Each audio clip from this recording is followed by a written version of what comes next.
एक ऐसे दृश्य की कल्पना करना सच में रोंगटे खड़े कर देता है, जहां मान लीजिए एक अंधेरे कमरे में किसी इंसान को बैठाया जाए, उसके सिर पर तारों से लिपटा हुआ एक अजीब सा हेलमेट रखा जाए, और कुछ ही मिनटों के अंदर वो इंसान कांपने लगे। क्योंकि उसे उस खाली कमरे में किसी बहुत ही शक्तिशाली या कहें ईश्वरीय शक्ति की मौजूदगी का गहरा एहसास होने लगता है। बिल्कुल, ये काफी डरावना लगता है सुनने में, है ना? और अब एक कदम और आगे बढ़ते हैं। सोचिए, अगर यही प्रयोग किसी जिंदा इंसान पर नहीं बल्कि केमिकल के जार में रखे एक मरे हुए बिल्कुल बेजान दिमाग के साथ किया जाए, तो क्या होगा? अच्छा, ये तो क्या मौत के बाद भी दिमाग किसी तरह के अदृश्य सिग्नल्स को पढ़ सकता है?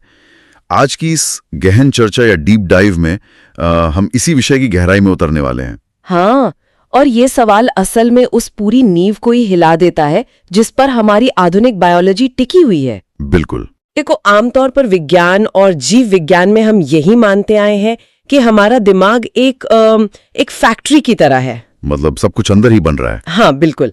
हम खाते हैं, सांस लेते हैं, हमारे न्यूरॉन्स फायर होते हैं, और इस पूरी रासायनिक प्रक्रिया से हमारे अंदर चेतना पैदा होती है, जिसे हम कॉन्शियसनेस कहते हैं। तो सब कुछ हमारी इस खोपड़ी के अंदर ही हो रहा है ना? पारंपरिक तौर पर तो यही माना जाता है, लेकिन एसेंशिया फाउंडेशन के एक हालिया इंटरव्यू में न्यूरो साइंटिस्ट और बायो इंजीनियर डॉक्टर निकोलस रूलो ने इस फैक्ट्री मॉडल को सिरे से चुनौती दी है। अरे वाह! हाँ, वे असल में विलियम जेम्स के एक 100 साल पुराने सिद्धांत को लैब में टेस्ट कर रहे हैं, जिसे ट्रांसमिसिव थ्योरी या संचरण सिद्धांत कहा जाता है। तो इस सिद्धांत का सीधा सा मतलब ये हुआ कि दिमाग चेतना बनाता ही नहीं है, बल्कि वो सिर्फ एक रेडियो एंटीना की तरह काम करता है। बिल्कुल सही पकड़ा। से मौजूद चेतना को सिर्फ रिसीव कर रहा है।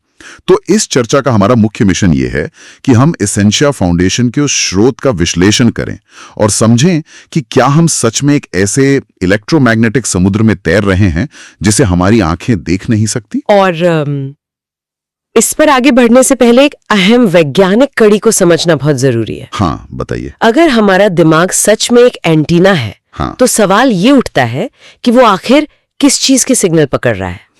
सही सवाल है। हमारा ये जो भौतिक शरीर है, ये हमारे आसपास मौजूद पृथ्वी के चुंबकीय क्षेत्र यानी मैग्नेटिक फील्ड के साथ किस तरह जुड़ा हुआ है, ये जानना हमारा सबसे पहला कदम होना चाहिए। इस पर मुझे याद आ रहा है, मैंने कहीं पढ़ा था कि पक्षी रात के घने अंधेरे में भी बिना कुछ देखे हजारों किलोमीटर का सफर तय कर लेते हैं। बिल्कुल। और सिर्फ पक्षी ही नहीं, भंवरे जैसे छोटे कीड़े भी बिना भटके अपना रास्ता खोज लेते हैं। ऐसा लगता है जैसे उनके अंदर कोई अदृश्य जीपीएस लगा हो। हाँ। तो क्या इसका सीधा संबंध पृथ्वी के इसी चुंबकीय क्षेत्र से है? एकदम सही। यही वो अदृश्य धागा है जो सब कुछ जोड़ता है। पक्षी और कई जीव 3D स्पेस में नेविगेट करने के लिए सच में पृथ्वी के चुंबकीय क्षेत्र को देख या महसूस कर सकते हैं। सच में? हाँ, ये कोई जादुई बात नहीं है। ये एक पूरी तरह से साबित हो चुका जैविक तंत्र है। और इस तंत्र की असली परीक्षा पता है कब होती है? जब सूरज पर कोई बड़ी हलचल होती है। एक मिनट, सूरज की हलचल मतलब वो सौर तूफान जिसे कोरोनल मास इजेक्शन कहा जाता है? हाँ, बिल्कुल वही।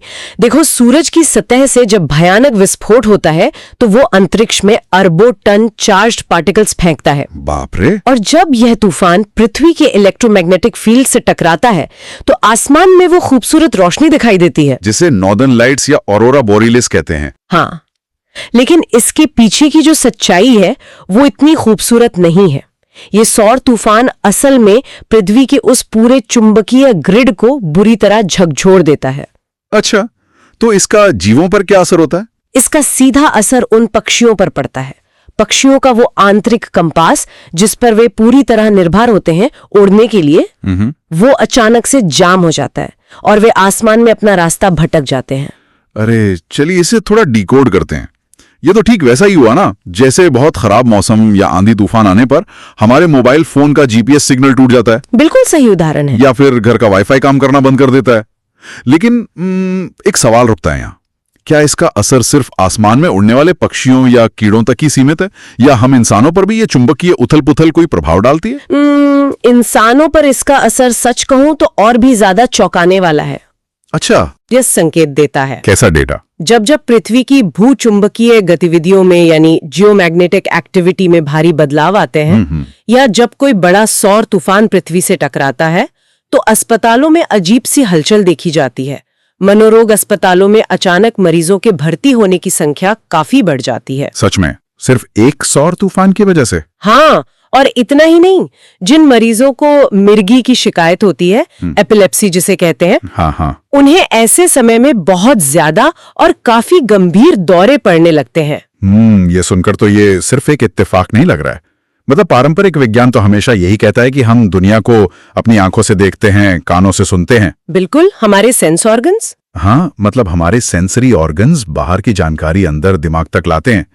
लेकिन यहाँ तो ये मेडिकल डेटा चीख चीख कर कह रहा है कि हमारा दिमाग बिना किसी सेंस ऑर्गन के, बिना कुछ देखे या सुने, सीधे हवा में मौजूद इलेक्ट्रोमैग्नेटिक फील्ड्स को पकड़ रहा है। क्या मैं सही समझ रहा हूँ? आप बिल्कुल सही समझ रहे हैं, और यही वो बिंदु है जहां पारंपरिक बायोलॉजी का मॉडल कमजोर पड़ने लगता है। अरे वाह! ये डेटा साफ बताता है कि दिमाग खुद एक बहुत संवेदनशील रिसीवर है। वो सीधे पर्यावरण के संपर्क में है, बिना किसी बीच वाले माध्यम के। यहाँ बात सच में बहुत दिलचस्प हो जाती है। अगर दिमाग सच में एक एंटीना है, तो इसे साबित करने का सबसे बेहतरीन तरीका क्या होगा? आप ही सोचिए। मेरा मतलब है, अगर किसी इंसान के मर जाने के बाद जब उसके अंदर खून का बहाव रुक जाए, कोशिकाएं काम करना बंद कर दें, हाँ, तब भी क्या वो दिमाग एंटीना की तरह काम करेगा? ये जो डॉक्टर रूलो के शोध में मृत इंसानों के दिमाग का इस्तेमाल हुआ था, वो हिस्सा तो किसी साइंस फिक्शन फिल्म से कम नहीं लगता। हाँ, वो प्रयोग सच में काफी अलग था। डॉक्टर रूलो ने जिन दिमागों पर अध्ययन किया, वे मृत्यु के बाद फॉर्मल्डिहाइड नाम के केमिकल में सुरक्षित रखे गए थे। अच्छा, प्रिजर्व किए हुए मरे हुए दिमाग। बिल्कुल। और जब किसी अंग को इस तरह प्रिजर्व किया जाता है, तो उसके अंदर कोई जैविक जीवन नहीं बचता। मतलब कोई मेटाबॉलिज्म में? कुछ भी नहीं, कोई मेटाबॉलिज्म नहीं, कोई इलेक्ट्रिकल स्पार्क नहीं। अगर आप उसे माइक्रोस्कोप के नीचे रखेंगे, तो कोशिकाओं और न्यूरॉन्स का पूरा जो ढांचा होता है, हाँ, वो जो पूरा जाल होता है, वो बिल्कुल अपनी जगह पर सुरक्षित दिखाई देगा, लेकिन उसमें जान नहीं होगी। वो तकनीकी रूप से सिर्फ एक मटेरियल या गोश्त का एक ढांचा भर है। और फिर जब शोधकर्ताओं ने इस मृत केमिकल में रखे ढांचे के आर पार इलेक्ट्रोमैग्नेटिक सिग्नल्स को गुजारा, तो जो नतीजे आए वो तो उम्मीद से बिल्कुल अलग थे। हाँ, बिल्कुल चौंकाने वाले थे। मैंने पढ़ा कि वो मरा हुआ दिमाग उन सिग्नल्स को बिल्कुल उसी पैटर्न में फिल्टर कर रहा था, जैसे किसी जिंदा इंसान का दिमाग करता है। सही पढ़ा आपने। लेकिन ऐसा कैसे मुमकिन है? एक बेजान केमिकल में रखा हुआ गोश्त का टुकड़ा कैसे जीवित इंसान की तरह बर्ताव कर सकता है? इसके पीछे का जो विज्ञान है ना, वो असल में रसायन या केमिस्ट्री से ज्यादा आकार या ज्योमेट्री पर निर्भर करता है। आकार पर? मतलब बनावट? हाँ, देखिए, भले ही उस मृत दिमाग में कोई केमिकल रिएक्शन नहीं हो रहा होगा, लेकिन उसके न्यूरॉन्स का जो घना जाल बिछा है, आप उसे तांबे के तारों का एक बहुत ही जटिल 3D ढांचा मान लीजिए। ठीक है। तो वो भौतिक आकार अभी भी वहां मौजूद है। जब चुंबकीय तरंगे उस ढांचे से गुजरती हैं, तो वे उस मृत लेकिन जटिल जाल से टकराकर अपना रास्ता बिल्कुल उसी तरह बदलती हैं जैसे वे एक जिंदा दिमाग में बदलती। अरे वाह! तो यहाँ जो बात विचारणीय है वो ये है कि संरचना ही सब कुछ है। ये बहुत ही अजीब लेकिन लॉजिकल बात है। मतलब अगर एंटीना की बनावट सही है, तो चाहे वो टीवी से जुड़ा हो या कहीं कबाड़ में पड़ा हो, बिल्कुल, हवा में मौजूद सिग्नल्स उस धातु के ढांचे से तो टकराएंगे ही। हाँ, वो भौतिक नियम है।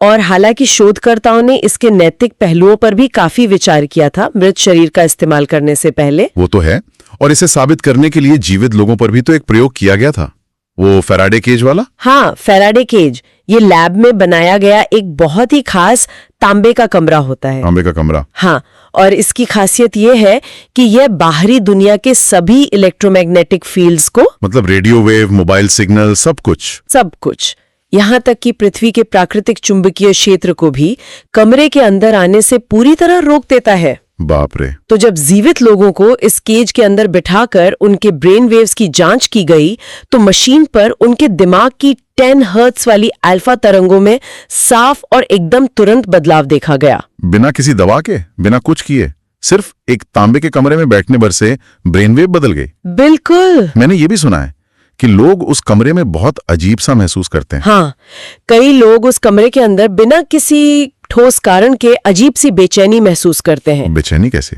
मतलब उन्हें ऐसा लगता है जैसे कुछ बहुत जरूरी चीज उनसे अचानक छीन ली गई हो। वहीं कुछ लोगों को वहां अत्यधिक शांति का अनुभव होता है। ये इस बात का पक्का सबूत है कि जब दिमाग को पर्यावरण के प्राकृतिक चुंबकीय क्षेत्र से काट दिया जाता है तो क्या होता है? तो उसकी कार्य प्रणाली और इंसान की मानसिक स्थिति उसी सेकंड बदल जाती है। ये तो सच में दिमाग हिला देने वाली बात है। So what does this all mean? मेरा मतलब है, अगर पर्यावरण के ये फील्ड्स हमारे दिमाग पर इतना गहरा असर डालते हैं तो अगला सवाल तो यही बनता है कि क्या हम इन क्षेत्रों को खुद कंट्रोल कर सकते हैं? क्या हम कोई ऐसा कृत्रिम सिग्नल बना सकते हैं जो दिमाग के किसी खास हिस्से को टारगेट करे? और मुझे लगता है यहीं पर डॉक्टर माइकल पर्सिंगर का वो मशहूर गॉड हेलमेट प्रयोग सामने आता है। बिल्कुल सही जगह जोड़ा आपने। गॉड हेलमेट विज्ञान के इतिहास में सबसे विवादित और आकर्षक प्रयोगों में से एक माना जाता है। मैंने उसकी तस्वीर देखी है। वो दिखने में एक साधारण स्नोमोबाइल या शायद किसी फुटबॉल हेलमेट जैसा ही लगता है। हाँ, देखने में वो बहुत साधारण है, लेकिन उसके चारों तरफ सोलेनॉइड्स लगे होते हैं। सोलेनॉइड्स थोड़ा समझाएंगी? सोलेनॉइड्स का मतलब है धातु के छोटे टुकड़े जिन पर तांबे का तार लपेटा गया हो। अच्छा, ठीक है। जब इन तारों से हल्का सा करंट गुजारा जाता है तो ये एक बहुत ही खास तरह का चुंबकीय क्षेत्र पैदा करते हैं। कितना मजबूत होता है ये क्षेत्र? बहुत ही कम।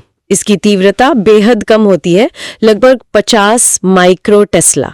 ये कितना होता है? ये लगभग हमारी पृथ्वी के प्राकृतिक चुंबकीय क्षेत्र जितना ही हल्का है। और ये हेलमेट दिमाग के टेम्पोरल लोब्स को टारगेट करता है ना? बिल्कुल। टेम्पोरल लोब मतलब जो कानों की ठीक पीछे कनपट्टी के आसपास का हिस्सा होता है। तो जब लोगों ने एक पूरी तरह से अंधेरे और शांत कमरे में बैठकर इस हेलमेट को पहना और मशीन चालू की गई तो जो हुआ वो तो किसी जादू से कम नहीं था।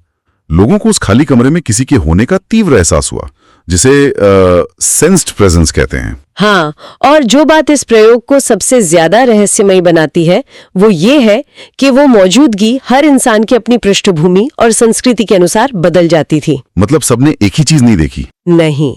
उस अंधेरे कमरे में किसी को ऐसा लगा जैसे वर्जिन मैरी खड़ी हैं। अरे, किसी को अल्लाह या ईश्वर की भव्य उपस्थिति का एहसास हुआ, तो कुछ लोगों को ऐसा भी लगा कि उनका कोई मृत रिश्तेदार उनके पास बैठा है। ये तो इतिहास में एक बहुत मशहूर फ्रांसीसी योद्धा रही हैं, जोन ऑफ आर्क। हाँ, बिल्कुल। बताया जाता है कि उन्हें भी ऐसे ही अजीब से ईश्वरीय विजन आते थे और विज्ञान अब मानता है कि उन्हें टेम्पोरल लोब मिर्गी की बीमारी थी। सही कहा। मतलब जब उनके दिमाग के उस हिस्से में इलेक्ट्रिकल तूफान आता था तो उन्हें ईश्वर से बात करने का एहसास होता था। लेकिन ये सब सुन के एक बहुत बड़ा सवाल खड़ा होता है। क्या सवाल? क्या धर्म, अध्यात्म, ध्यान के जो गहरे अनुभव होते हैं, क्या ये सब सिर्फ मैग्नेट्स का एक दिमागी भ्रम है? क्या हमारा दिमाग बस हमारे साथ कोई धोखा कर रहा है? देखिए, ये वो जगह है जहां विज्ञान और दर्शन एक बहुत ही बारीक रेखा पर खड़े होते हैं। डॉक्टर पर्सिंगर और डॉक्टर रूलो का ये शोध कतई ये नहीं कहता कि भगवान या आध्यात्मिक अनुभव सिर्फ दिमाग का भ्रम है। अच्छा, तो फिर क्या है? ट्रांसमिसिव थियरी इसे बिल्कुल अलग नजरिए से देखती है। इस थ्योरी के हिसाब से हेलमेट का काम उस अनुभव को शून्य से बनाना या कोई भ्रम पैदा करना नहीं है। तो वो हेलमेट कर क्या रहा है असल में? वो हेलमेट बस दिमाग के उस टेम्पोरल लोब वाले हिस्से को सक्रिय कर रहा है। कह सकते हैं कि उसकी ट्यूनिंग बदल रहा है ताकि वो ब्रह्मांड में बाहर मौजूद उन जटिल इलेक्ट्रोमैग्नेटिक सिग्नल्स को रिसीव कर सके जो वहां पहले से ही मौजूद हैं। अरे वाह, मतलब ये ऐसा बिल्कुल नहीं है कि हेलमेट ने कोई नई चीज पैदा कर दी। बिल्कुल नहीं। उसने बस दिमाग के रेडियो का नॉब घुमाकर उसे उस आध्यात्मिक फ्रीक्वेंसी पर सेट कर दिया जो सच में अस्तित्व में है। ये सोचकर ही हैरानी होती है। हाँ, ये नजरिया ही पूरी तरह बदल देता है चीजों को। लेकिन एक और बात है, अगर चेतना सच में एक ब्रॉडकास्ट होने वाला सिग्नल है जिसे हमारा दिमाग एंटीना की तरह पकड़ रहा है, हाँ, तो क्या इस दुनिया में सिर्फ इंसानी दिमाग ही इसे ग्रहण कर रहा है? डॉक्टर माइकल लेविन और डॉक्टर रूलो के शोध में एक बहुत ही अजीब सा कॉन्सेप्ट है, माइंड ब्लाइंडनेस। ये क्या है? माइंड ब्लाइंडनेस असल में इंसानों के अहंकार को दर्शाता है। अहंकार? हाँ, मतलब इंसान ये मानकर चलता है कि जिसके पास हमारे जैसा नर्वस सिस्टम नहीं है, जो हमारी तरह बोल चल नहीं सकता, उसके पास कोई चेतना या बुद्धिमत्ता हो ही नहीं सकती। हम चेतना को पहचानने में इतने अंधे हैं कि हम दुनिया में मौजूद 99% चेतनाओं को पूरी तरह से अनदेखा कर देते हैं। 99%। हाँ, और इसका सबसे बेहतरीन उदाहरण पौधों का साम्राज्य है। हाँ, पौधे। एक जगह मैंने पढ़ा था कि पौधे तो वैसे भी गेम थियरी का इस्तेमाल करते हैं। बिल्कुल करते हैं। ये बड़ा अजीब था कि पौधे सूर्योदय का इंतजार नहीं करते। रात के घने अंधेरे में ही वे अपने पत्तों को उस दिशा में मोड़ लेते हैं जहां अगले दिन सूरज उगने वाला होता है। हाँ, मतलब उनके पास दिमाग तो है नहीं, फिर भी वे सूरज की स्थिति का इतना सटीक पूर्वानुमान कैसे लगा रहे हैं? सिर्फ इतना ही नहीं, और वे अपने रिश्तेदार पौधों को भी पहचान लेते हैं। अगर उनके बगल में उन्हीं की प्रजाति का, उनके बीज का कोई पौधा उग रहा है तो वे अपनी जड़ें सिकोड़ लेते हैं ताकि उसके साथ पानी और खाद के लिए प्रतिस्पर्धा न हो। ये तो पूरी बुद्धिमत्ता है। बिल्कुल, और इसके पीछे जो तंत्र काम कर रहा है वो इंसानों से बहुत अलग नहीं है। अच्छा। पौधों में भले ही कोई इंसानी दिमाग या न्यूरॉन नहीं होता है, लेकिन वे उसी ग्लूटामेट नाम के केमिकल मैसेंजर का इस्तेमाल करते हैं। एक मिनट, ग्लूटामेट? हाँ, वही ग्लूटामेट जो हमारे इंसानी दिमाग में सीखने और याद रखने के लिए सबसे अहम होता है। अरे बाप रे! यहाँ तक कि एक सिंगल सेल यानी एकल कोशिका भी अपने आसपास के माहौल से सीख सकती है, पैटर्न याद रख सकती है और नई समस्याएं सुलझा सकती है। तो फिर हमें ये सब इतना बेजान क्यों लगता है? क्योंकि शायद इसलिए क्योंकि हमारा और पौधों का समय अलग है। जैसे इसे एक वीडियो गेम के उदाहरण से समझा जा सकता है। हाँ, बताइए। मान लीजिए कोई बहुत ही तेज रेसिंग गेम है, लेकिन वो कंप्यूटर इतना धीमा है कि वो 1 घंटे में सिर्फ 1 फ्रेम दिखाता है। सही एनालॉजी है। तो अगर कोई इस गेम को देखेगा तो उसे लगेगा कि ये तो बस एक ठहरी हुई तस्वीर है, इसमें कुछ हो ही नहीं रहा। पौधों के साथ भी शायद हम यही गलती कर रहे हैं, हम उनके टाइम स्केल को नहीं समझ पा रहे। बिल्कुल सटीक बात कही आपने। जब पौधों को टाइम लैप्स कैमरों की मदद से हफ्तों तक रिकॉर्ड करके तेज गति में देखा जाता है तो क्या दिखता है? तो वे बिल्कुल किसी जानवर की तरह आपस में लड़ते, अपने इलाके पर कब्जा करते, झुकते और बहुत जटिल फैसले लेते हुए नजर आते हैं। अरे वाह! और यहाँ विज्ञान में एम्बॉडीमेंट का सिद्धांत लागू होता है। एम्बॉडीमेंट? हाँ, इसका मतलब है भौतिक शरीर का होना। बिना बाहरी दुनिया से इंटरैक्ट किए हम किसी की भी बुद्धिमत्ता नहीं माप सकते। जैसे आजकल के आर्टिफिशियल इंटेलिजेंस या जो लार्ज लैंग्वेज मॉडल्स होते हैं, LLM, उनके मामले में स्क्रीन और कीबोर्ड ही उनके शरीर है। एकदम सही उदाहरण है। अगर उस AI के पास आउटपुट देने के लिए कोई स्क्रीन ना हो या हमसे इनपुट लेने के लिए कीबोर्ड या माइक ना हो, तो वो अंदर कितना भी बुद्धिमान क्यों ना हो, हम कभी नहीं जान पाएंगे। वो हमारे लिए बेजान ही रहेगा। बिल्कुल। पौधों और कोशिकाओं का भी अपना एक अलग एम्बॉडीमेंट है, अपना एक अलग शरीर है जो पर्यावरण के सिग्नल्स को अपने तरीके से प्रोसेस कर रहा है। तो ये पूरी चर्चा हमें वापस विलियम जेम्स और इस डीप डाइव के सबसे बड़े और शायद सबसे डरावने सवाल पर ले आती है। कौन सा सवाल? अगर दिमाग सच में एक एंटीना है और पेड़ पौधों से लेकर एकल कोशिकाओं तक सब इस ब्रह्मांडी सिग्नल को पकड़ रहे हैं, तो किसी इंसान की मृत्यु के बाद क्या होता है? आधुनिक चिकित्सा विज्ञान की नजर में देखा जाए तो मृत्यु बस एक घटना है। हाँ, ईजी मशीन की लाइन फ्लाइट हुई, दिल की धड़कन रुकी और मृत्यु घोषित कर दी जाती है, जैसे किसी ने टीवी का प्लग निकाल दिया हो। बिल्कुल। लेकिन डॉक्टर रूलो का मानना है कि मृत्यु कोई एक पल नहीं है, बल्कि ये मिनटों से लेकर घंटों तक चलने वाली एक धीमी ट्रांजिशनिंग स्टेट है। Transitioning state? हाँ, जब दिल धड़कना बंद कर देता है तब भी दिमाग के बहुत गहराई वाले हिस्से बाहरी हिस्सों के मुकाबले काफी देर तक जिंदा रहते हैं और काम कर रहे होते हैं। और जो लोग मौत के करीब जाके वापस लौट आते हैं, जिन्हें नियर डेथ एक्सपीरियंस होते हैं, हाँ, एनडीज, वे बताते हैं कि उन्होंने एक लंबी सुरंग देखी जिसके अंत में एक बहुत तेज लेकिन शांत रोशनी थी। तो क्या ये मृत्यु के बाद की दुनिया का या कहें स्वर्ग का पक्का सबूत नहीं है? देखिए, इस बिंदु पर एसेंशिया फाउंडेशन के स्रोत और डॉक्टर रूलो का विश्लेषण बहुत स्पष्ट है। वे मानते हैं कि नियर डेथ एक्सपीरियंस मृत्यु के बाद के जीवन का प्रमाण नहीं है। अच्छा, तो फिर वो क्या है? ये असल में एक मरते हुए दिमाग के अनुभव हैं, मरे हुए दिमाग के नहीं। ओहो। जो व्यक्ति वह रोशनी देखकर वापस लौट आया, वह तकनीकी रूप से उस अंतिम रेखा को पार ही नहीं कर पाया था। वह सिर्फ जीवित से मृत होने के बीच की उस गहरी और अजीब ट्रांजिशन स्टेट में फंसा हुआ था। ये बात तो उन लोगों के लिए थोड़ी निराशाजनक हो सकती है जो नियर डेथ एक्सपीरियंस को एक उम्मीद की तरह देखते हैं। हाँ, ये सच है। ऐसा लगता है जैसे मौत के बाद कुछ भी नहीं है, एकदम अंधेरा। लेकिन अगर विलियम जेम्स की रेडियो एनालॉजी पर वापस लौटा जाए तो मुझे लगता है कि ये बात उस अंधेरी सुरंग की रोशनी से कई ज्यादा शक्तिशाली और सुकून देने वाली है। बिल्कुल। विलियम जेम्स का वो रेडियो वाला उदाहरण हमारी हर शंका का बहुत खूबसूरती से जवाब देता है। इसे कैसे समझेंगे? इससे ऐसे समझा जा सकता है, मान लीजिए कि आपके घर में एक पुराना रेडियो रखा है जिस पर किशोर कुमार का कोई बहुत मधुर गीत बज रहा है। अचानक कोई एक हथौड़ा लेकर उस रेडियो को चकनाचूर कर देता है। संगीत उसी वक्त बंद हो जाता है। बिल्कुल, आवाज आना बंद। एक भौतिकवादी वैज्ञानिक उन रेडियो के टुकड़ों को देखकर कहेगा कि मशीन टूट गई, इसलिए संगीत भी मर गया। सही बात है। लेकिन ट्रांसमिसिव थ्योरी कहती है कि संगीत कहीं नहीं मरा है। वो रेडियो तरंगों के रूप में हवा में अब भी मौजूद है। वो इस पूरे कमरे में तैर रहा है। बस वो यंत्र टूट गया है जो उस सिग्नल को पकड़कर आवाज में बदल रहा था। अरे वाह, ये बहुत ही खूबसूरत बात है। मतलब हमारा दिमाग वो रेडियो है और हमारी चेतना किशोर कुमार का वो गाना। बिल्कुल।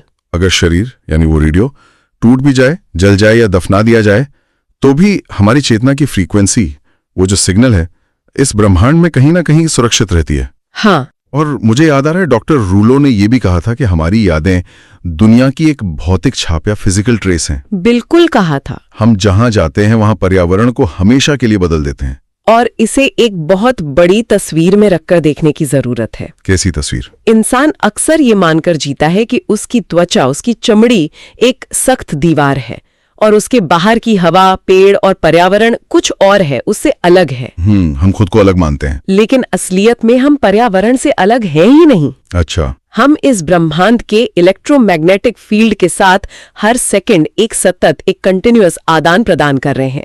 हम पर्यावरण का हिस्सा है और पर्यावरण हमारे अंदर बह रहा है। हमारे विचार, हमारी यादें, सब कुछ उस विशाल ब्रह्मांडीय नेटवर्क में अपना एक स्थायी निशान छोड़ जाते हैं। ये तो एक ऐसा सफर रहा है जो इंसान के घमंड और उसकी अज्ञानता दोनों को पूरी तरह तोड़ देता है। बिल्कुल। चुंबकीय क्षेत्र से बातें करके अपना रास्ता खोजते हैं, फिर मरे हुए इंसानी दिमागों के उस डरावने लेकिन अद्भुत सच को जाना जो बिना जीवन के भी ब्रह्मांड के सिग्नल्स को एक एंटेना की तरह मोड़ रहे थे। हाँ। और गॉड हेलमेट के प्रयोग ने यह समझाया कि गहरे रहस्यमयी या ईश्वरीय अनुभव किसी जादू टोने का हिस्सा नहीं, बल्कि हमारे ही जीव विज्ञान का ब्रह्मांड की फ्रीक्वेंसी के साथ जुड़ना है। एकदम सही। पौधों की उस मूक बुद्धिमत्ता से लेकर मौत के बाद चेतना के बचे रहने की वो रेडियो वाली तसल्ली, ये सब एक ही दिशा में इशारा करता है कि शायद हमारा दिमाग चेतना की फैक्ट्री नहीं है, बल्कि प्रकृति का बनाया हुआ सबसे जटिल और सबसे शानदार रिसीवर है। और ये नया नजरिया अपनाना बहुत जरूरी है। ये हमें बताता है कि कोई भी जीव इस ब्रह्मांड में अकेला या अलग थलग पड़ा हुआ कोई जैविक रोबोट नहीं है। हम सब अदृश्य सिग्नल्स के एक बहुत बड़े और गहरे समुद्र का हिस्सा है। यह ज्ञान असल में विज्ञान को आध्यात्मिकता से एक बहुत ही ठोस तरीके से जोड़ता है। बिल्कुल। और इस चर्चा को खत्म करने से पहले एक ऐसा विचार है जो सच में सोचने पर मजबूर कर देता है। एक सवाल जो सीधे भविष्य की ओर देखता है। क्या सवाल है? यदि इंसानी चेतना, विचार, यादें और यहां तक कि हमारी आध्यात्मिकता सीधे तौर पर पृथ्वी के इस खास चुंबकीय क्षेत्र की देन है और इसी के साथ विकसित हुई हैं, तो जब इंसान गहरे अंतरिक्ष की लंबी यात्रा पर निकलेगा या जब मंगल ग्रह पर इंसानी बस्तियां बसाई जाएंगी, तब क्या होगा? ये तो बहुत ही गहरा सवाल है ना? मंगल ग्रह पर तो पृथ्वी जैसा कोई विशाल चुंबकीय क्षेत्र है ही नहीं, वो लगभग मृत है। तो उस अजीब बिना इलेक्ट्रोमैग्नेटिक फील्ड वाले माहौल में इंसान के दिमाग का क्या होगा? पीढ़ियां दिमागी और चेतनात्मक रूप से पृथ्वी के इंसानों से एक बिल्कुल ही अलग प्रजाति बन जाएंगी। सोचने वाली बात है। सच में ये तो। खैर, सुनते रहिए और इन गहरे सवालों में ऐसे ही उतरते रहिए।